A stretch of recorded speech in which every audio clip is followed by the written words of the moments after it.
3월은 제약바이오 업계에게는 그야말로 고통의 한 달이었습니다. 의약품 불법 제조 이슈부터 기대를 모았던 치료제들이 허가를 받지 못하면서 투자자들의 기대는 큰 실망으로 뒤바뀌었습니다. 소액주주들은 다가온 주주총회에서 대거 행동에 나설 조짐입니다. 먼저 이달 불거진 제약바이오 업계의 사건들을 문영민 기자가 정리했습니다. 허가 또는 신고한 사항과 다르게 의약품을 제조했다. 식품의약품안전처는 바이넥스와 비보존 제약으로부터 이러한 의약품 불법 제조 사실을 확인했습니다. 식약처는 두 회사가 각각 자사 제조 또는 위탁 제조한 38개 품목, 9개 품목에 대해 판매 중지 회수 조치에 나섰습니다. 이제 약이라고 하는 건 제조서부터 시작해서 판매까지 신뢰를 기반으로 할 수밖에 없어요. 그 제조하는 과정이 있는데 문제가 생겼다면 그거는 도덕적으로 그러면 안 되죠. 그걸 바탕으로 해서 기존에 있는 기업들도 다시 한번 되돌아봐야 돼요. 제약바이오 업계 이미지를 실추시킨 이번 사태를 두고 제약바이오 협회는 두 회사의 대표를 참석시킨 윤리위원회를 열고 소명 절차를 밟았습니다.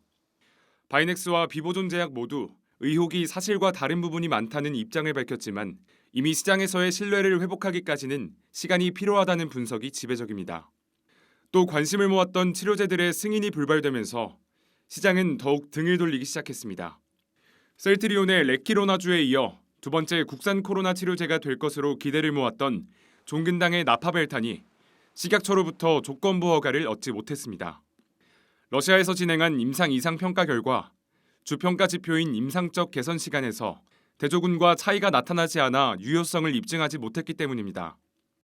저희가 조건부허가 신청을 할 때 상장 기획서를 냈어요. 이상을 시작할 때 중증 환자 전체를 대상으로 했었는데 지금 이제 유효성이 확인이 된 고위험군 환자를 대상으로 임상을 하게 될 것 같습니다. 지트리비엔티의 안구건조증 치료 신약이 미국 임상 3-3상에서 고배를 마시며 품목 허가에서 멀어졌습니다. 톱라인 분석 결과 1차 평가 변수인 안구 불편감에서 통계적 유의차를 확인하지 못한 겁니다. 신라젠과 코오롱 생명과학 사태를 겪은 후 바이오 업계에 대한 신뢰를 높이기 위해서는 자정 노력을 지속해야 한다는 지적이 나오고 있습니다. 한국경제TV 문형민입니다. 당장 이달 제약바이오 업계 주주총회에서는 주주들의 거센 반발이 예상되고 있습니다. 주목해봐야 할 이슈들 자세히 짚어보겠습니다. 성장기업부 홍원표 기자 나와 있습니다. 홍 기자, 이번 주총에서 이슈가 있는 바이오 기업들 어디가 있습니까? 네, 일단 3월은 대부분 상장사들의 주총이 예정이 되어 있는데요. 바이오 기업도 예외는 아닙니다. 근데 여느 때와는 달리 몇몇 기업들이 좀 시끄러운 이슈들이 많이 있습니다. 대표적으로는 코오롱 생명과학인데요. 코오롱 생명과학은 골관절염 치료제인 인보사를 개발한 회사인데 성분 조작 논란으로 2019년에 이 제품이 퇴출됐습니다. 최근 몇 년간 일어난 바이오업계 사고 중에는 가장 큰 사건이었는데 당시 인보사를 개발한 코오롱 티슈진의 대표가 이우석 현 코오롱 생명과학 대표입니다. 코오롱 생명과학과 티슈진 대표를 겸직으로 맡았는데요. 현재 인보사 사태와 관련해서 약사법 위반 등의 혐의로 1심 재판을 받고 있습니다. 그런데 25일 열릴 주주총회에서 이우석 대표의 재선임 안건이 올라와 있습니다. 코오롱 티슈진은 상장 폐지 위기에 놓여 있고 또 생명과학은 주가가 한때 19만 원까지 올라갔는데 지금은 10분의 1 수준으로 떨어졌습니다. 상황을 이렇게 만든 장본인을 그대로 대표이사에 선임을 하겠다. 이런 안건이 올라온 것 자체가 좀 충격적이긴 한데 그래서 일부에서는 이우석 대표가 이제 검찰 기소를 통해서 재판이 진행 중이고 또 구속됐기 때문에 재선임된 게 좀 적절치 않다 이런 지적이 나오고 있는데 하지만 좀 선임이 강행될 것 같아서 좀 논란이 이어질 것 같습니다. 그렇군요. 이미 주총을 앞두고 이 개인 투자자들이 적극적으로 행동에 나선 이런 곳들도 있습니다. 헬릭스미스와 시젠이 대표적인데 헬릭스미스는 우리가 그 과도한 유상증자 때문에 논란이 됐었잖아요. 현재는 어떤 상황입니까? 네, 이 소액주주들이 단체 행동을 통해서 헬릭스미스 대표이사가 물러나기로 이제 결정을 했는데요. 일단 이 헬릭스미스에 대해서 좀 간단하게 좀 짚어보겠습니다. 유전자 치료제인 엔젠시스를 개발하는 기업인데 한때는 이 신약 개발 기대감으로 코스닥 시가총액 2위에 오르는 그 정도로 떠오르는 기업이었습니다. 예전 이름은 바이로메드였는데 하지만 잦은 유상증자를 실시를 했고 2019년이 문제였습니다. 엔젠시스의 미국 임상에서 약물 혼용 사고가 벌어졌는데요. 그러면서 이 약물에 대한 좀 의구심이 많이 들었고 또 임상이 크게 지연이 됐습니다. 여기에 이제 2019년 당시에는 유상증자를 2년간 실시하지 않겠다. 우리가 보유한 현금이 굉장히 많다. 이렇게 밝혔는데 말을 바꿔서 1년 만에 정말 대규모의 유상증자를 단행을 했습니다. 이런 연이은 악재로 헬릭스미스의 주가는 지속적으로 하락하기 시작을 했고요. 또 고점 대비 현재는 8분의 1 수준까지 떨어진 상태입니다. 또 유상증자와 관련해서 이제 공시하는 과정에서 위험 자산에 투자했다가 손실을 본 사실도 드러났습니다. 이렇게 경영진에 대한 신뢰도가 많이 이제 하락을 하게 되자 소액 주주들이 위임장을 모아서 단체 행동에 나서기 시작을 했습니다. 예. 현재 대표인 김선영 또 유승신 대표는 연구만 맡고 경영에서는 손을 떼라 이렇게 이제 요구를 했는데 소액 주주들의 목소리가 높아지기 때문에 이런 거에 부담을 느낀 헬릭 스미스가 전문 경영인을 지난달 영입을 했습니다. 그리고 유승신 대표는 이번 주총을 통해서 사내이사를 사임키로 결정을 했는데 김선영 대표는 엔젠시스 연구 총괄로 그대로 남아 있고 또 사내이사도 유지하기로 이제 결정이 돼 있는 상태여서 과연 이제 주총장에서 소액 주주들이 어떤 결정을 내릴지 어떤 판단을 할지는 좀 지켜봐야 할 것 같습니다. 그러니까 소액 주주들의 목소리가 일부 반영이 된 거군요. 전문 네, 경영인으로 교체를 했다. 투자자들 뭐 공분이 좀 가라앉을지 모르겠는데 그렇다면 시젠의 경우에는 뭐가 문제입니까? 네, 시제는 좀 주가와 밀접한 관련이 있는데요. 예. 진단키트 기업으로 다들 알고 계시잖아요. 그래서 이제 코로나19 진단키트 수출로 굉장히 큰 수혜를 본 기업입니다. 예. 지난해 매출은 전년 대비 무려 8배, 또 영업이익은 28배나 증가를 했습니다. 주가는 코로나19 전보다는 상당히 많이 올랐지만 또 고점 대비해서는 3분의 1 수준으로 현재 떨어져 있는 상황인데 이 때문에 이제 소액 주주들이 회사가 좀 주가 관리에 소홀을 한 거 아니냐. 왜 매출만큼 주가가 오르지 않느냐 이런 이제 요구를 하기 시작을 했습니다. 예. 그래서 이제 위임장을 모으고 좀 시위를 하는 등 단체 행동에 들어가니까 경영진이 이제 부랴부랴 뭐 현금 배당이다 또 자사주 매입이다 이런 주주 친화 정책을 내놨습니다. 하지만 여전히 이런 개인 투자자들은 이 정도는 부족하다. 코스피 이전 상장을 하거나 아니면 뭐 무상증자, 액면 분할 등을 해야 한다. 이런 이제 요구들을 하고 있는데 물론 뭐 개인 투자자들의 요구를 다 들어줄 수는 없지만 이 시젠이 코로나19 진단키트로 이렇게 성장한 회사인데 이후에 어떤 새로운 먹거리를 제시할 수 있는지 지속 가능한 성장이 가능할지 이거에 대한 좀 관건은 남아있는 상황입니다. 그렇군요. 이렇게 문제를 일으키는 게 주로 이제 제약 바이오 기업들인 경우가 많다라는 걸 좀 주목해 볼 필요가 있겠는데 왜 이렇게 문제가 반복해서 나온다라고 할 수 있을까요?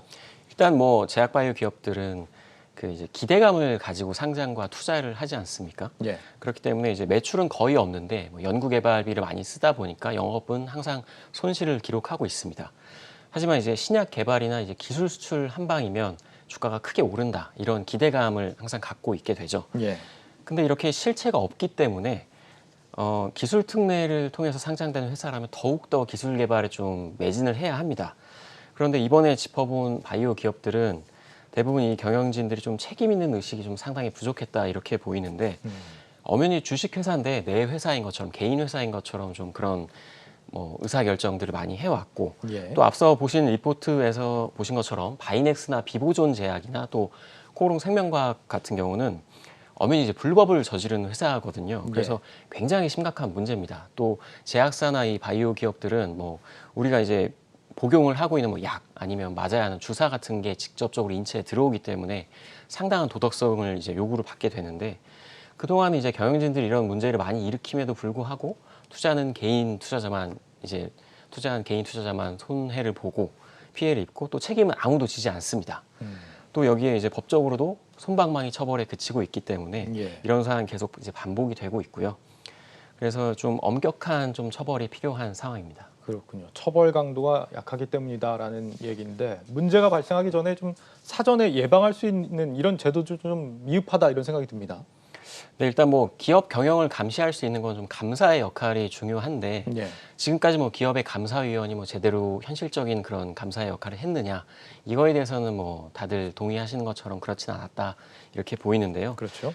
뭐 모든 기업이 삼성처럼 뭐 준법감시위원회를 설치해서 뭐 현실적으로 감사를 해야 한다 이런 건 아니지만 그래도 최소한의 감사로서의 역할은 필요하다 이런 목소리가 점점 커지고 있습니다. 예. 지난해 말 이제 상법 개정안이 국회 본회의를 통과를 했는데요. 지금까지는 주총에서 이사를 이제 먼저 선임을 하고 이사 중에 감사위원을 선출하도록 규정을 하고 있어서 최대 주주의 영향력 안에 있는 이사들 중에 감사가 선임이 됐습니다. 예. 그런데 이번에 개정된 상법은 감사위원 중 1명 이상을 이사와 이제 분리해서 선출하도록 되어 있습니다.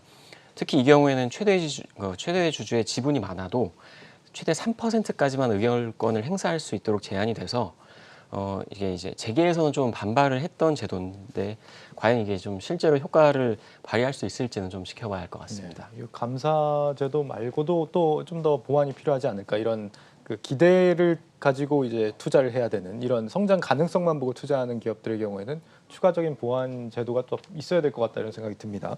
이 제도도 제도입니다만 지금 이번 상황을 보면 확실히 좀 소액주주들의 영향력이 높아지고 있는 것 같아요. 주주들 스스로도 좀 더 각성할 필요가 있겠습니다. 네, 일단 뭐 상장사는 개인 회사가 아니라 엄연히 주식 회사이지 않습니까? 그래서 뭐 이번에 동학 개미 운동을 통해서 개인 투자들이 굉장히 많이 늘었고 또 자기가 이제 투자한 기업에 공부를 하시는 분들이 굉장히 많이 늘었는데 그러면서 개인 투자자의 목소리도 점차 높아지고 있습니다. 많은 바이오 기업들은 전체 주주 숫자 중에서 한 70%에서 80% 정도가 소액 주주의 비율이고요. 또 주식 보유 비중도 한 70% 정도가 개인 투자자 보유 비중입니다. 예. 그렇기 때문에 이제 기업이 어떤 뭐 불법이나 부도덕한 행위를 하게 된다면 이 소액 주주가 연대를 해서 이 회사는 내가 투자하는 회사니까 보다 적극적으로 주주의 권리를 행사하는 것이 좀 필요해 보이고요. 또 경영권 분쟁이 있는 이제 기업들 같은 경우에는 본인들이 필요할 때는 개인 투자자들한테 막 호소를 하지 않습니까? 그렇죠. 이제 그렇기 때문에 결국은 주식회사는 개인이 뭐 아무리 소액이어도 주주들의 어떤 그런 목소리를 들어야만 하는 상황입니다. 예, 이런 상황을 반영한 건지 최근 뭐 증권가에서는 작년에 증시 테마가 이제 BBIG에서 올해는 BIGS, 그러니까 바이오가 빠졌더라고요. 이런 네. 상황이 지금 반영이 된 게 아닌가 이런 생각이 듭니다. 좀 관련 종사자분들은 좀 각성을 해야 되지 않을까 이런 생각이 듭니다. 성장기업부 홍원표 기자였습니다.